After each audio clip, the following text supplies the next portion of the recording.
안녕하세요. 저는 30대 후반 여자입니다. 저는 현재 재택근무를 하고 있어서 항상 이곳에서 사연 듣는 재미로 하루하루 지내고 있답니다. 특히 사이다 한 잔 쭉 마신 것처럼 시원시원한 결말의 사연을 들으면 하루의 스트레스가 날아가더라고요. 다양한 사연이 많지만 저의 지난 이야기처럼 믿기 힘든 것도 없을 것 같아서 용기를 내어 몇 년 전에 겪었던 이야기를 한번 털어놔 보려고 해요. 친구들뿐만 아니라 가족들까지 모두 저의 이야기를 믿을 수 없어 했었답니다. 뉴스에 나올 정도라고 제보하라고까지 했을 정도였죠. 이런 제 이야기를 한번 들어봐 주시겠어요? 지금도 가끔 자려고 눈을 감으면 생각나는 장면이 있어요. 바로 저의 원수 같은 두 사람이 제 앞에서 무릎을 꿇고 눈물을 줄줄 흘리고 있는 모습이죠. 제발 한 번만 봐주면 안 될까? 나도 정말 힘들었어. 몇 년 동안 네 그림자에 숨어 살아야만 했다고. 난 아무 잘못 없어. 다 이 여자 때문이라고 말했잖아. 우리 다시 예전으로 돌아갈 수만 있다면 내가 진짜 당신한테 충성할게. 둘 다 입 좀 닥쳐줄래? 안 그래도 울리는 머리 더 아프니까?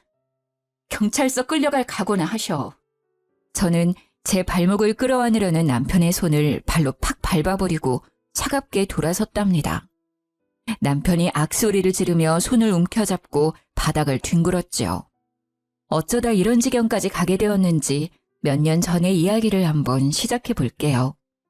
저는 몇 년 전에 교통사고를 아주 크게 당해서 거의 6개월이 넘도록 병원에 입원해 있었어요. 사실 이것도 기억이 나지 않고 다 들은 이야기죠. 저는 내내 의식이 없는 채로 있었거든요. 그렇게 6개월을 거진 식물인간 상태로 지내다가 기적적으로 눈을 뜨게 되었답니다. 처음으로 눈을 떠서 주위를 둘러보던 때가 생각이 나네요. 마치 신생아처럼 모든 게 새롭고 이상하게 보이더라고요. 저를 돌봐주던 간병인이 있었는데 제가 움직이자 아주 놀라서 간호사를 부르러 달려가더라고요. 그렇게 정신없이 시간이 흘러갔고 제 친척 언니라는 사람이 저를 퇴원시키러 왔답니다. 물론 저에겐 낯선 사람이었어요. 왜냐하면 사고의 충격으로 저는 모든 기억을 잃어버리게 되었거든요. 무슨 드라마에서나 봤을 법한 일이 막상 저한테 닥치니까 정말 눈앞이 깜깜하더라고요. 마치 머릿속이 검정색 물감으로 칠해진 듯이 아무것도 보이지도 않고 떠오르지도 않으니 미칠 노릇이었어요. 친척 언니는 저와는 별로 닮지 않았더라고요. 쫙 찢어진 눈에 머리를 거의 금발처럼 염색을 한 게 차림새도 엄청 화려했어요. 못 깨어날 줄 알았는데 결국은 정신을 차리긴 차렸네. 일단 너는 갈 데가 없으니까 우리 집으로 가자. 나랑 남편이랑 둘이 사는데 작은 방이 하나 남으니까 거기서 지내. 난 집이 없었어? 나이가 36인데 직장도 없고? 부모님은? 넌 천의 고아야. 너네 부모님이 너가 아주 어릴 때 돌아가셔서 넌 우리 집에서 빌부터 살았어. 작은 구멍가게 같은 회사 다니긴 했는데 사고 나기 전에 이미 관뒀고. 한마디로 너는 나이만 들고 돈도 없는 백수지. 그럼 지금까지 언니 집에서 얹혀 살았다는 거야? 언니 부모님이랑? 아니 뭐 그건 아니고. 너도 작은 원룸에서 혼자 월세로 살았는데 알다시피 너 6개월 동안 병원에 있었잖아. 그래서 내가 방 뺐지. 그 보증금은 네 병원비로 다 나갔어. 야, 내가 네 병원비도 보태줬다. 나중에 다 갚아. 알았어? 암튼 그만 물어보고 퇴원이나 하자. 언니는 제가 병원에 있는 동안 저를 돌보기가 많이 힘들었던 건지 아주 쌀쌀맞더라고요. 저는 제 처지가 너무 한심하고도 불쌍해서 더욱 주눅이 들었죠. 그렇게 언니가 사는 빌라로 함께 가게 되었답니다. 여러 개의 동이 있는 신축 빌라라서 아파트랑 비슷하더라고요. 근데 엘리베이터가 없어서 3층까지 걸어 올라가야 했어요. 저는 아직 몸이 성치 않아서 그런지 계단 하나하나 오르기가 너무 힘들더라고요. 언니가 빨리 오라고 다그쳐서 땀을 뻘뻘 흘리며 힘겹게 올라갔답니다. 집에 들어가니 형부가 어정쩡한 자세로 현관문 앞에 서 있더라고요. 물론 전에도 본 적이 있겠지만 기억을 잃었으니 전혀 모르는 사람이라 너무 어색했죠. 형부도 어색한지 저와는 멀리 떨어져 앉아서 아무 말도 하지 않았답니다. 저는 그렇게 친척 언니 집에서 얹혀 살기로 했어요. 기억을 잃은 것도 잃은 거지만 이렇게 계속 살 수는 없으니 얼른 몸을 회복해서 아르바이트라도 해서 얼른 이 집을 나가야겠다고 생각했죠. 형부는 중소기업에서 대리로 일을 한다고 하더라고요. 언니는 전업주부여서 매일 집에 있었어요. 저는 하루 종일 언니와 집에 있게 되었는데 제가 집에 간 다음 날 아침부터 일을 시키더라고요. 앞으로 네가 집안일 좀 해. 나는 밖에서 하는 게 있어서 가끔 나갈 일도 많고 너는 얹혀 사는 주제에 밥값은 해야지. 형부 아침은 꼭 한식으로 먹으니까 아침에 일어나서 밥 좀 하고 아직 몸이 성치 않으니까 밖에는 나가지 마. 장은 내가 다 받아줄 테니까. 그래 알았어. 집세도 안 내고 사는데 나도 도와야지. 걱정하지 마 언니. 넌 기억이 하나도 안 난다면서 언니 잘도 말한다. 웃겨 정말. 암튼 지금은 청소기 좀 돌려. 그리고 세탁기 꽉 찼으니까 빨래도 하고. 언니가 톡톡 쏘는 말을 할 때마다 상처를 받았지만 그래도 묵묵히 제 몫을 하려고 노력했어요. 뼈도 다 부서졌었다고 그러더니 조금만 팔을 움직여도 아직 통증이 있었지만 그래도 아침마다 언니와 형부가 먹을 밥을 꼬박꼬박 차려줬답니다. 저는 작은 방에서 지냈는데 매트리스도 없이 얇은 이불 2장만 깔고 자게 되었는데요. 바닥에 누웠다가 일어나기조차 너무 힘들었어요. 하지만 언니한테 침대를 사달라는 말은 당연히 할 수가 없었죠. 제 이름 석자만 알고 아무것도 아는 게 없으니 통장이 있는지 돈은 얼마나 갖고 있었는지도 전혀 몰랐고요. 지금 현재는 핸드폰도 없고 1,000원짜리 한 장도 없는 처지였답니다. 저는 아침에 밥을 차려놓고 형부가 나와서 먹기 전에 제 방으로 들어갔거든요. 어쩐지 형부와 마주치는 게 좀 불편하더라고요. 언니도 저와 형부가 같이 있으면 왠지 더 예민하게 구는 것 같았고요. 당연히 말도 안 되지만 혹시나 오해를 받을 수도 있으니 아예 마주치지도 않으려고 노력했어요. 형부가 저녁에 돌아오기 전에 저 혼자 대충 밥을 먹고 두 사람이 먹을 저녁을 식탁에 차려놓았고요. 둘이 밥을 먹을 땐 전 방에 들어가 있었답니다. 언니와 형부는 사이가 엄청 좋은지 둘이 낄낄거리며 웃는 소리가 자주 들렸죠. 그렇게 시간은 흘러가고 전 마치 창살 없는 감옥에서 사는 것처럼 너무 답답했답니다. 너 바닥 닦을 때 그 밀대로 하지 말고 손걸레로 박박 닦아. 대충대충 하니까 바닥에 때가 덕지덕지 붙었잖아. 너 일 똑바로 안 해? 언니, 내가 아직 팔에 힘이 없어. 그리고 쪼그려 앉으면 무릎이 너무 아파. 그냥 밀대로 하면 안 될까? 내가 대신 2번 밀게. 6개월이나 누워있어 놓고 아프긴 뭐가 아파? 뼈도 예전에 다 붙었겠다. 엄살 떨기는. 잔말 말고 손걸레로 빡빡 문질러. 얼른! 그리고 내가 다시 한번 말하지만 너 절대 안방은 들어가지도 말고 청소도 하지 마. 알았어? 언니가 계속 째려보면서 할 때까지 시키는 바람에 저는 거실 전체를 쭈그린 자세로 손걸레질을 다 해야만 했어요. 서러운 것보다 뼈마디가 찌릿찌릿 통증이 와서 정신이 아득해질 정도였죠. 그날 밤엔 너무 아프고 제 처지가 처량해서 혼자 펑펑 울었답니다. 그나마 안방은 청소를 안 시키는 게 다행으로 느껴질 정도였죠. 안방에 있는 언니와 형부의 웃음소리가 어찌나 큰지 제 방까지 들릴 정도였어요. 저는 이렇게 슬픈데 한 집에 사는 두 사람은 뭐가 저렇게 신나는지 원망스럽더라고요. 거기다 둘은 야식을 엄청 자주 시켜 먹었는데 배달이 오면 안방으로 쏙 가지고 들어가더라고요. 먹는 걸로 구차하게 말하고 싶지 않아서 그저 모르는 척 했는데요. 너무 화가 나는 건 다음날 아침에 주방으로 나가보면 야식을 먹은 일회용 용기와 쓰레기가 널브러져 있었죠. 제가 아침밥을 차려야 하니까 어쩔 수 없이 이를 악물고 치울 수밖에 없었어요. 그래도 언니는 나한테 하나뿐인 가족인데 왜 이렇게 나를 힘들게 하는지 이해가 되지 않았어요. 제가 어릴 때부터 언니 집에서 빌붙어 살아서 저를 미워하는 걸까 하는 마음도 들었죠. 어느 날 언니가 외출하고 저 혼자 있었는데 아직 대낮인데 형부가 집에 왔더라고요. 저는 너무 놀라서 방으로 들어가려 했는데 형부가 말을 거는 게 아니겠어요? 아유, 뭘 피하고 그래. 우리 다 가족이잖아. 편하게 해, 편하게, 처제. 아, 네. 제가 기억을 못해서 그런지 좀 어색해서 그래요.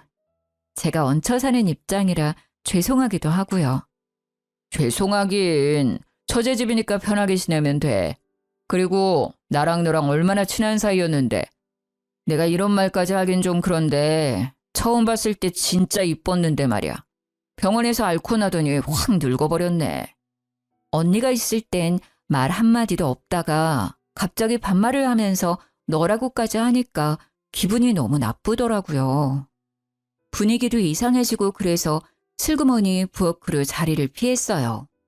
할 게 없으니 저녁 준비나 일찍 하려고 냉장고에서 채소를 꺼내서 썰기 시작했죠. 아니 그런데 형부가 부엌까지 따라 들어오는 거예요.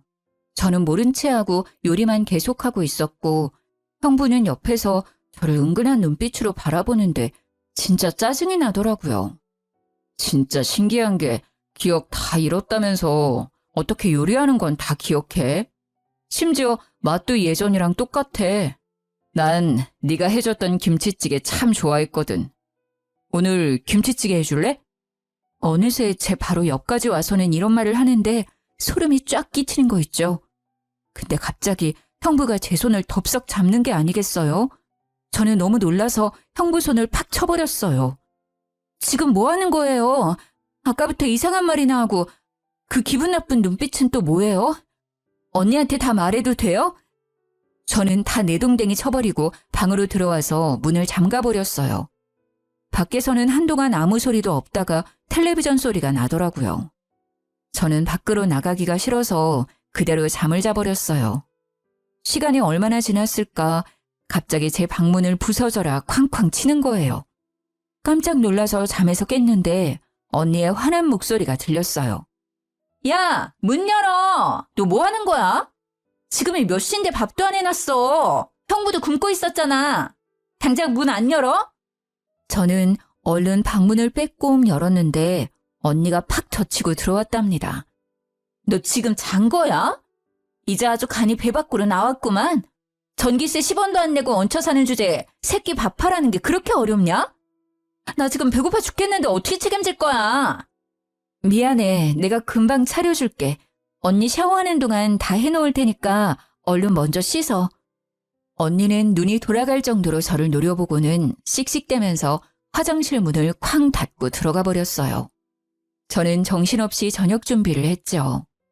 거실에서 형부가 계속 저를 느긋하게 바라보는데 진짜 밥그릇을 던져버리고 싶을 정도로 너무 싫었답니다. 그때 화장실에서 나온 언니가 머리에 물을 뚝뚝 흘리면서 소리를 삑 지르더라고요.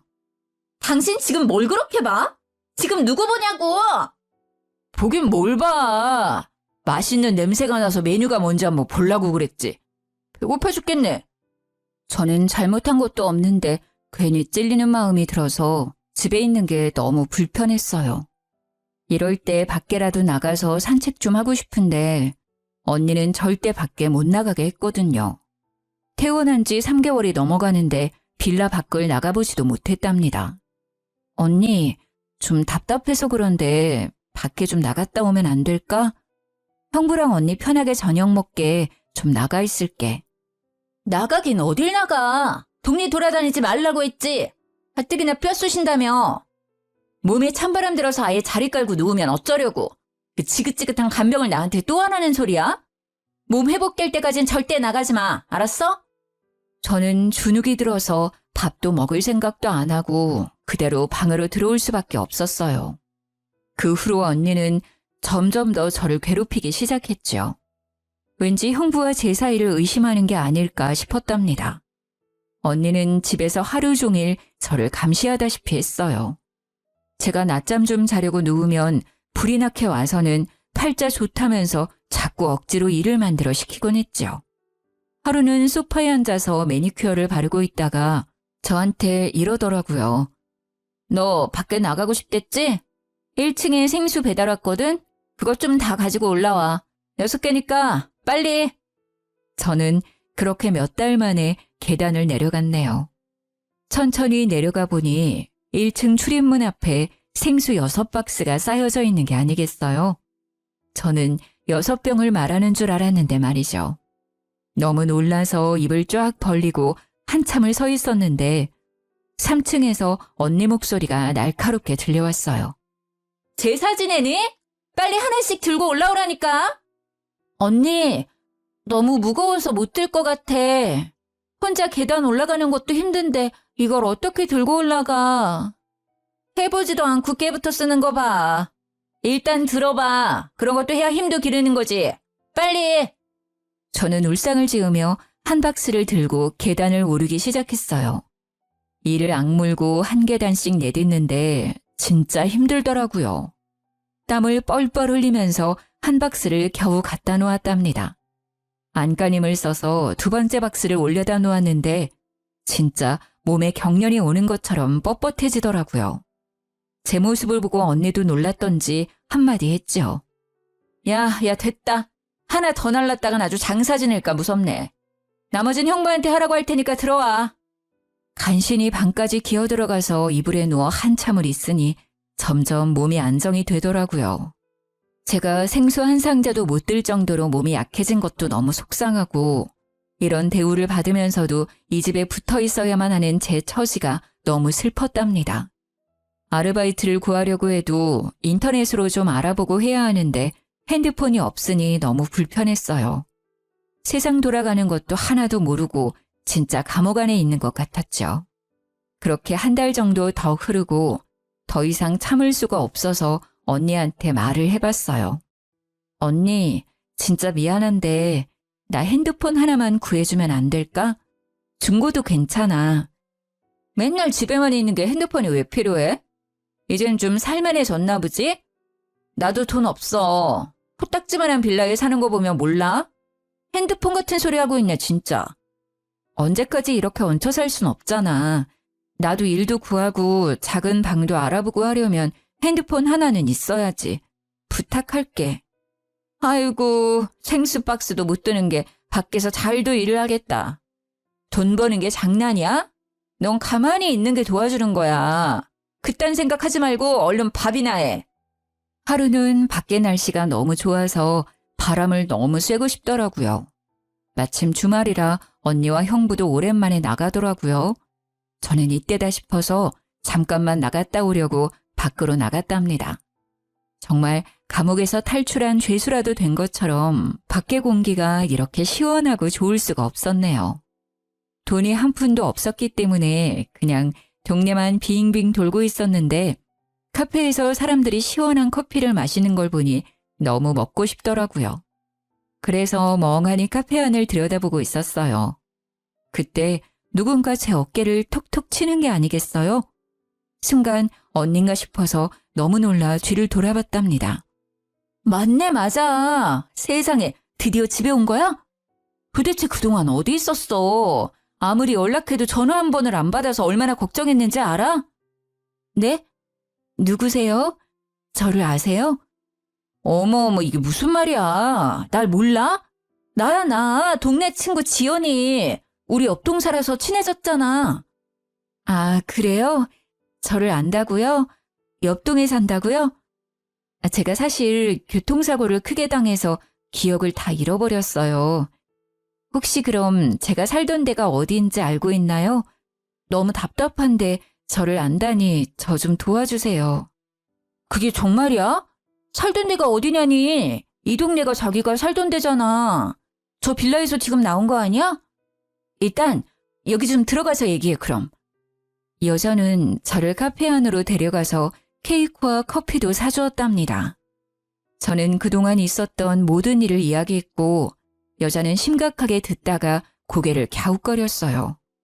지금 사는 집에서 형부랑 언니랑 산다고? A동 302호 맞는 거지? 그럴 리가 없는데. 자기 남편은 어디 갔어? 남편이요? 제가 결혼을 했었어요? 전 부모님도 없고 지금까지 혼자 살았다고 그랬는데요. 부모님이 없다고? 자기 부모님 근처 사시잖아. 나도 뵌 적 있는데 무슨 소리야? 아니 도대체 이게 무슨 말인지 도통 이해가 안 가네. 일단 우리 집에 잠깐 들렀다가 내가 썼던 핸드폰 개통해서 줄 테니까 그걸로 연락하자. 친구라는 여자는 진짜 제가 사는 빌라의 옆동에 살고 있었어요. 집에 들어가니 왠지 낯설지 않은 기분이 들었답니다. 친구는 저에게 핸드폰을 건네주었고 번호도 알려주었답니다. 친구의 말을 들으니 더욱 머릿속이 혼란스러워지기 시작했어요. 내가 결혼도 했고 부모님도 살아계시다면 다들 어디에 있는 거고 친척 언니는 저에게 왜 거짓말을 한 건지도 궁금했죠. 아니면 오늘 처음 만난 친구라는 여자가 거짓말을 하고 있을지도 모르는 거고요. 저는 헝클어진 실타래 마냥 뒤죽박죽인 머릿속을 감당하기가 힘들었답니다. 어떻게든 기억을 되찾는 게 최선의 방법일 것 같았죠. 언니에게 말을 꺼냈다가 더욱 힘든 상황에 처할 수도 있고 아무도 믿을 수 없다는 생각이 들었거든요. 저는 친구에게 받은 핸드폰으로 기억을 찾기 위해 여러모로 검색도 해보고 방법도 찾아보기 시작했어요. 하지만 쉽게 돌아오지 않는 기억에 하루하루 좌절만 더해갔답니다. 기억을 찾으려고 노력할수록 머리가 띵하게 아프거나 이명이 생길 정도로 멍해지는 날들이 늘어갔어요. 그럴 때는 아무것도 하지 못하고 누워있거나 앉아있어야 좀 진정이 될 정도였죠. 그날도 갑자기 귓속부터 삐익 울리며 머리 전체가 쿵쿵 울리길래 거실 소파에 주저앉아 있었어요. 안방에서 나온 언니가 저를 보더니 소리를 지르더라고요. 야, 앉아서 뭐하니? 형 볼 시간 다 됐는데 쌀도 안 씻어놨네. 이게 또 기어오르려고 아주. 당장 안 일어나? 저는 대답도 못할 정도로 머리가 울려서 그저 얼굴만 찡그리고 움직이지 못하고 있었어요. 언니는 제가 대답을 안 하자 더욱 화를 내기 시작했죠. 이게 이젠 대꾸도 하네? 그래, 내가 지금까지 너무 착하게 대했지? 이게 아주 기어올라. 언니는 순식간에 제 머리채를 잡고 흔들기 시작했답니다. 저는 너무 아파서 악 소리를 질러댔어요. 언니는 제 머리를 좌우로 흔들어대더니 팍 놓아버리더라고요. 제가 바닥에 주저앉아 있자 제 뒤통수를 빡 갈기는 게 아니겠어요? 저는 순간 억 소리를 지르며 몸이 앞으로 구부러졌죠.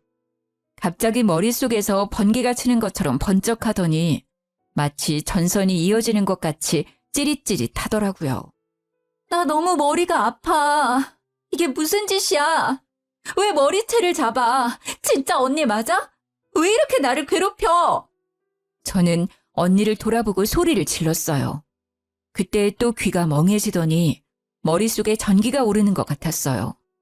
그러면서 순간적으로 예전 기억이 사진처럼 짧게 스쳐 지나갔죠.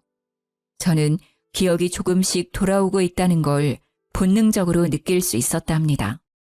그런데 정말 이상한 게 스쳐 지나간 기억 중에서 형부의 얼굴이 선명하게 보였다는 점이었어요. 저는 형부가 너무 불편하고 싫은 마음까지 있어서 그런지 왜 형부의 얼굴이 크게 보였는지 이상했죠. 예전에 형부가 말한 대로 진짜 친한 사이였나 싶은 생각도 들었답니다. 언니의 감시를 받으며 집에서만 지내야 하는 시간이 계속되었지만 핸드폰이 있었기 때문에 친구와 연락하면서 점점 저에 대해 더 알아갈 수 있었어요. 저는 사고당하기 전까지도 직장에 다녔었는데 심지어 꽤 괜찮은 회사였더라고요. 혹시나 하고 제가 일했다는 부서에 전화를 해봤는데 전화를 받은 직원이 진짜 저를 알고 반가워하는 게 아니겠어요? 대리님, 도대체 어떻게 된 거예요? 오랫동안 출근을 안 하시더니 하루아침에 갑자기 그만두셔서 얼마나 걱정을 했는지 아세요?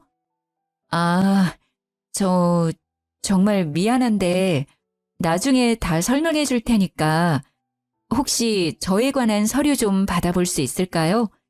인사팀에 좀 요청 좀 해주시겠어요? 직원은 제 인사 기록을 메일로 보내주었고 저는 이제야 제 이름이 뭔지, 무슨 삶을 살았었는지 조금은 확인할 수 있었어요. 확실한 건 친구의 말이 사실이었고 친척 언니의 말은 모두 거짓일 가능성이 커졌다는 거였죠. 이제 보니 언니가 알려준 제 이름조차 가짜였거든요. 저는 솟구쳐오르는 분노를 숨기면서 예전과 똑같이 언니를 대했어요. 언니가 외출해서 안방에 들어갈 날만을 기다렸죠. 언니는 나갈 때마다 안방문을 잠그고 다니는데 예전에 청소할 때 열쇠 꾸러미를 발견한 적이 있었거든요. 아마도 그 꾸러미 중에 안방 열쇠도 있을 것 같다는 확신이 들어서 열쇠 꾸러미는 제 방에 숨겨놓고 있었답니다. 그렇게 안방에 들어갈 기회만 호시탐탐 노리고 있었는데요. 드디어 언니가 친구들을 만난다며 쫙 빼입고는 외출을 하더라고요. 저는 언니가 나가자마자 열쇠 꾸러미들의 열쇠를 모두 다 넣어보고 안방 열쇠를 찾을 수 있었어요. 그리고 안방으로 들어가게 되었죠. 딱 들어가자마자 머릿속에서 어떤 기억이 싹 스쳐가면서 침대며 가구 배치가 낯설지가 않다고 느꼈답니다. 저는 옷장을 열어서 알아낼 게 없는지 다 뒤져보기 시작했죠. 그런데 옷장에 아무렇게나 쌓여있는 옷들을 봤는데 친척 언니가 평소에 입는 옷들은 아니더라고요. 언니의 스타일과도 거리가 멀었고 오히려 제 취향에 가깝다는 생각이 들었어요. 그렇게 열심히 훑어보고 있는데 옷장 뒤쪽에서 딱딱한 게 만져지더라고요. 무슨 커다란 액자 같아서 낑낑대면서 꺼내봤죠. 저는 액자 속의 사진을 보고 너무 충격을 받아 입을 다물 수가 없었답니다. 결혼사진이었는데 형부 옆에서 웃고 있는 건 다름 아닌 저였기 때문이죠. 갑자기 눈앞이 흐릿해지더니 저는 그만 까무러치고 말았어요. 얼마나 시간이 흘렀는지 깨어나 보니 제가 액자 앞에서 쓰러져 있더라고요. 정신을 차려보니 머리도 깨질 듯이 아파왔어요. 저는 한참 동안 머리를 손으로 꽉 누르면서 통증이 멈추길 기다렸고 동시에 모든 기억이 돌아왔다는 걸 직감적으로 깨달았답니다. 그동안 있었던 모든 일들이 파노라마처럼 빠르게 스쳐 지나갔고 제가 처한 기막힌 현실도 깨달을 수 있었어요. 저는 충격과 배신감으로 몸을 부들부들 떨면서 눈물을 줄줄 흘렸답니다. 저를 퇴원시키고 이 집으로 데려온 친척 언니는 바로 남편의 상간녀였습니다. 그 여자와 처음 대면하던 날이 떠오르더라고요.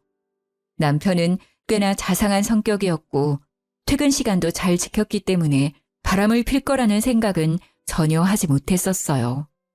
저도 회사 일이 너무 바쁘고 피곤해서 사실 남편에게 신경을 덜 쓰기도 했죠. 나이가 꽤 있는데도 아직 아이가 생기지 않은 것도 남편과 사이가 멀어지는 하나의 이유였을 거예요. 어느 날 어떤 여자가 대뜸 전화를 했더라고요. 김민철 씨 와이프 되시죠? 오늘 시간 되면 좀 만나죠. 남편에 대해 할 말이 있어요. 누구신데 갑자기 전화해서 남편 얘기를 꺼내시죠? 무슨 일인지도 모르고 그쪽 신상도 모르는데 내가 왜 그쪽을 만나야 돼요? 만나서 할 얘기니까 그렇죠. 저랑 그 사람 사랑하는 사이예요. 이 정도면 만날 이유는 충분하죠? 상간녀가 뭐 이리 당당한지 당황스럽고 남편이 그동안 저 몰래 다른 여자를 만났다는 게 믿기지가 않더라고요. 하지만 어차피 벌어진 일이고 증거라도 확실히 남겨야겠다 싶어서 그날 저녁에 카페에서 상간녀를 만났답니다. 민철 씨가 아직 내 얘기 안 했어요? 이혼 좀 해줘요. 민철 씨는 그쪽이랑 너무 헤어지고 싶어 해요. 참나. 그러니까 둘이 사랑하는 사이라는 거죠? 근데 왜 남편은 나한테 한마디도 안 꺼냈을까요? 그러니까 내가 이렇게 나선 거예요. 그쪽만 물러나면 되니까 이혼 좀 하라고요. 그건 우리 부부 사이의 일이니까 그쪽은 상관 말아요. 할지 안 할지는 내가 정하는 거니까 주제 넘게 끼지 말고. 나는 자리를 박차고 나와 당장 집으로 가서 남편에게 녹음한 걸 들려주며 따져 물었죠. 그렇게 이혼을 바라면서 왜 숨겼어? 기다려. 내가 상간녀 소송 먼저 하고 이혼 소송도 바로 걸어줄 테니까. 여보, 제발 이혼만은 안 돼. 내가 정말 잘못했어. 한순간의 실수였어. 정말이야. 이젠 다시 안 만날게. 내가 헤어지자고 하니까 그 여자가 정신이 나가서 당신한테 말했나 봐. 내가 정리할게. 제발. 남편이 상간녀와 헤어지려고 하자 상간녀가 폭발해서 저한테 모든 걸 다 밝힌 모양이더라고요. 그날부터 남편은 이혼은 절대 안 된다고 매일같이 매달렸답니다. 그와 동시에 상간녀는 저한테 매일 밤 전화를 해서 이혼하라고 소리를 질러댔죠. 진짜 지옥 같은 시간들이었어요. 저는 도저히 참을 수 없어서 양가 부모님한테 모두 털어놓고 이혼 소송을 진행하기로 마음을 먹었답니다. 그렇게 퇴근을 하고 친정 부모님을 뵈러 가려고 회사 건물을 나섰는데 남편이 저를 기다리고 있는 거예요. 제가 남편을 무시하고 지나가자 남편이 거칠게 제 손목을 낚아채더라고요. 왜 이래? 회사 사람들 보겠어. 당장 안 나? 너 어디 가는 거야? 내가 부모님한텐 절대 말하지 말라고 했잖아. 다 정리했다니까? 정리했는데 매일 밤 그 여자가 나한테 번호를 바꿔가면서 술 먹고 전화해 대니? 난 더 이상 봐줄 수 없어. 오늘 우리 부모님한테 먼저 말할 거니까 그렇게 알아. 저는 남편을 뿌리치고 횡단보도로 달려나갔어요. 그리고 그 순간 트럭의 불빛이 제 눈을 찌르는 걸 마지막으로 모든 기억이 사라졌던 거죠. 저는 남편 때문에 흥분해서 신호를 미처 보지 못하고 차도로 뛰어들었고 그렇게 트럭에 치여 사고가 나게 된 것이었답니다. 모든 기억을 찾은 저는 남편에게 전화를 걸었어요. 남편이 능글맞은 목소리로 전화를 받더군요. 처제가 웬일로 나한테 전화를 다 했어? 무슨 일이야? 언니 지금 집에 없어? 네, 언니 지금 집에 없는데요. 형부, 죄송한데 지금 바로 와주시면 안 될까요? 제가 몸이 안 좋아서요. 전화를 끊고 거의 1시간 만에 남편이 눈썹을 휘날리며 달려왔더군요. 소파에 앉아있는 저를 보더니 제 옆에 착 달라붙어 앉더라고요. 처제, 어디가 아파? 내가 좀 봐줄까? 방이 좀 눕지 그래. 처제 같은 소리하고 자빠졌네. 너 도대체 나한테 무슨 짓을 저지른 거야? 이 짐승만도 못한 놈아. 제가 돌변해서 소리를 지르자 남편이 입을 떡 벌리고 저를 쳐다보더라고요.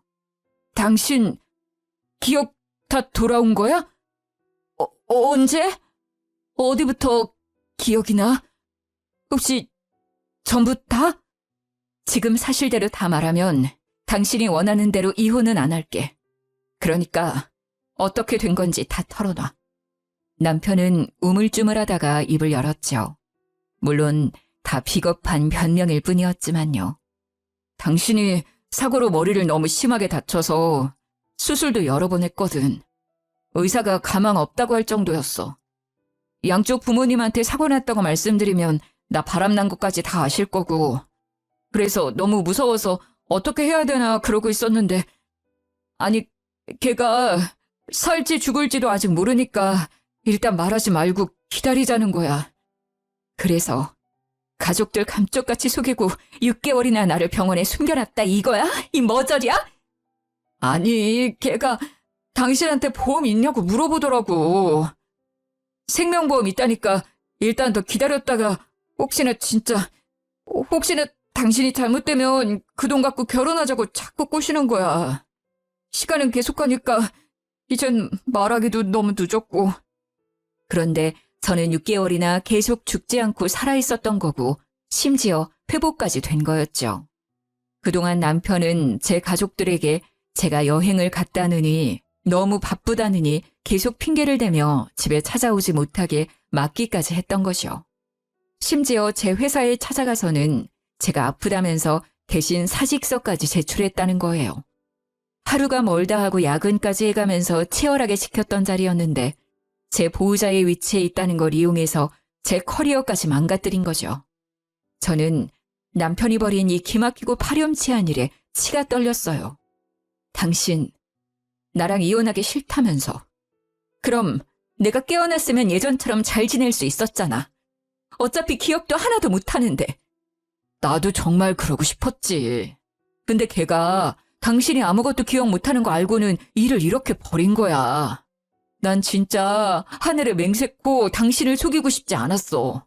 근데 걔가 협조 안 하면 부모님이랑 회사에도 다 알린다고 협박을 하는 거야. 진짜 나 걔 때문에 인생 조졌어, 여보. 다 걔가 꾸민 일이야. 믿어줘, 제발. 너희 둘이 짜고 나를 집에 데려와서 그렇게 식모처럼 부려먹었는데 걔 혼자 꾸민 거라고? 손뼉도 마주쳐야 소리가 나는 법이야. 너는 하기 싫었다면서 밤마다 그년이랑 그렇게 신나게 웃어댔어? 제가 남편을 쏘아보며 따지고 있는데 현관문 여는 소리가 들렸어요. 상간녀가 살짝 술에 취해서 들어오더라고요. 상간녀는 저와 남편이 나란히 앉아있는 걸 보고는 눈이 돌아서 악을 써댔죠. 뭐야? 왜 둘이 붙어있어? 너 지금 형부한테 뭐 하는 짓이야? 오갈 데 없는 거 걷어주니까 은혜도 모르고. 내 집에서 먹여주고 잠도 재워준 건 나지. 이 분수도 모르는 게 어디서 나대. 남의 집에서 집주인 행세하니까 기분 좋지? 진짜 네 남편 네 집이라도 된 거 같았어? 제가 상간녀 눈을 쏘아보며 차갑게 비웃어주자 상간녀의 눈이 속절없이 흔들리기 시작했어요. 그동안 이렇게 보잘것없는 여자가 진짜 친척 언니인 줄 알고 삼시세끼 밥을 해다 바치고 옷을 빨아서 다림질까지 해주면서 지냈었다니 어이가 없어서 웃음도 안 나오더라고요. 저는 심지어 오갈 데 없는 천혜고아인 저를 진짜 거둬준 줄 알고 고맙고도 미안한 마음을 느끼고 있었거든요. 저를 속였던 상간녀 못지않게 지금껏 속아온 제 자신에게도 용서 못할 정도로 화가 날 정도였답니다. 뭐야? 기억이 다 돌아온 거야? 그렇다고 해도 달라질 게 뭐 있어? 이 꼴을 당하고도 이혼을 안 하고 살겠다고? 과연 내 남편도 너랑 같은 생각일까? 어쩌니? 내가 보기엔 네가 세상에서 제일 불쌍한 것 같은데. 저는 일부러 이혼을 안 한다고 하면서 남편이 진실을 털어놓도록 만들었던 거였어요. 그래서 남편이 했던 말을 다 녹음했었고 상간녀에게 바로 들려줬죠. 남편의 말을 듣고 있던 상간녀의 얼굴이 벌개지면서 점점 울상으로 일그러지기 시작했어요. 다 내가 꾸민 일이라고? 야! 네가 보험금 탈 때까지 기다리자며! 내가 그동안 너 때문에 얼마나 고생을 했는데 네가 나한테 이럴 수 있어? 나한테 다 뒤집어 씌우겠다 이거야? 야! 다 너 때문이야! 네가 진작에 헤어지자고 했잖아! 네가 멀쩡한 가정을 파탄낸 거고 다 네가 저지른 거야! 내 인생 책임져! 상간녀가 분에 못 참아 남편의 뺨을 세게 때렸답니다. 그러자 남편이 눈이 돌아가면서 상간녀의 머리채를 휘어잡고 마구 흔들기 시작하더라고요. 저는 둘이 보기 흉하게 육탄전을 벌이는 모습을 소파에 앉아 물끄러미 바라보았답니다. 얼마 지나지 않아 힘이 빠졌는지 둘이 씩씩대며 서로 노려보고 있더라고요. 저는 조용히 두 사람 앞으로 다가갔죠. 그리고는 남편과 상간녀의 뺨을 번갈아가며 세게 내리쳤어요. 제가 몸이 약해져서 그런지 마음먹은 것처럼 때리지를 못하니 너무 속상하더라고요. 때릴 사람은 난데 왜 니네 둘이 치고받고 난리야. 서로 그만 탓하고 너희 둘이 사이좋게 같이 콩밥 먹으러 들어갈 거니까 각오나 하고 있어. 그때 남편이 무릎을 꿇고는 종아리를 잡고 늘어졌어요. 상간녀도 그 옆에 털썩 주저앉더라고요. 여보, 제발 한 번만 용서해줘. 앞으로 허튼 짓 안 하고 당신 말만 듣고 살게. 제발 한 번만 믿어줘. 아니, 솔직히 우리가 무슨 잘못을 했어? 사고로 다친 사람 옆에서 간병해주고 병원비 내주고 집까지 데려와서 돌봐준 건데? 뭘로 콩밥을 먹일 건데? 법이나 알고 그딴 소리 하는 거야? 따지고 보니 그러네. 내가 남편이고 보호자인데 내가 사고난 배우자 돌봐준 걸로 감옥을 갈 순 없잖아. 그러는 너는 법을 잘 아나 봐? 그니까 누구 말이 맞을지 두고 보자고. 경찰 오면 얘기하라고. 뭐? 경찰? 내가 왜? 내가 왜 경찰서에 가야 돼? 상간녀가 저를 위협하듯이 확 다가와서 때릴 것 같은 포즈를 취하는 게 아니겠어요? 자기의 잘못을 전혀 반성하지 않는 모습에 기가 막히더라고요. 그때 마침 제 연락을 받고 오신 친정 부모님이 현관문을 박차고 들어오셨답니다. 이 짐승만도 못한 놈아. 네가 감히 우리를 속이고 내 딸을 못 보게 숨겼다 이거야? 바람까지 핀 주제에? 너 이놈, 오늘 네 제삿날이다. 친정아버지는 남편을 마구잡이로 때리기 시작했어요. 남편은 몸을 수그린 채 맞기만 하고 있었답니다. 친정어머니는 그 사이에 상간녀의 머리채를 잡고 마구 쥐어뜯기 시작하셨죠. 상간녀의 비명소리가 어찌나 큰지 빌라 전체에 울려 퍼질 정도였어요. 그 소란이 벌어지는 사이 미리 연락해두었던 경찰도 집으로 들어왔답니다. 두 사람은 나란히 수갑이 채워진 채로 현장에서 체포되었어요.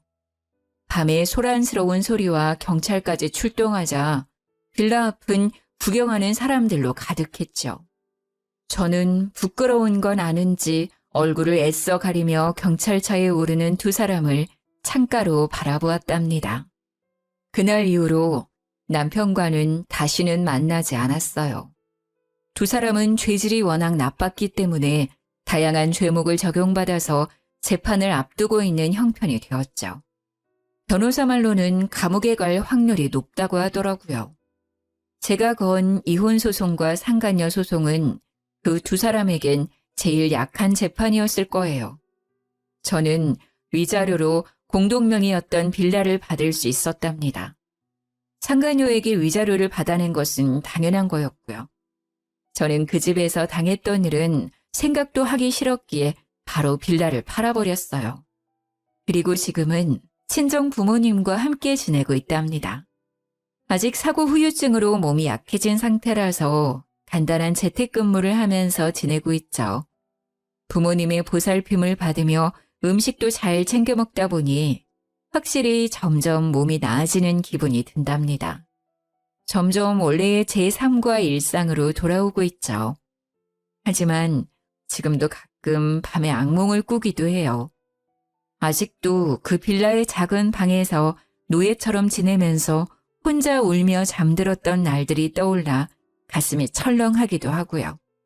저한테 어떻게 그런 일이 벌어졌는지 기가 막힐 뿐이죠. 그것도 평생을 약속했던 남편이란 사람한테 그런 일을 당하다니. 그를 사랑하고 선택했던 제 삶이 쓸모없이 느껴지는 날도 많았답니다. 하지만 이제는 다 털어내고 다시 앞으로 나아가야겠죠. 지금 이 사연을 들으시는 분들도 힘든 일이 분명히 있으실 거예요. 하지만 우리 다시 힘을 내서 이겨내보아요. 지금까지 제 사연을 들어주셔서 감사합니다. 행복하세요.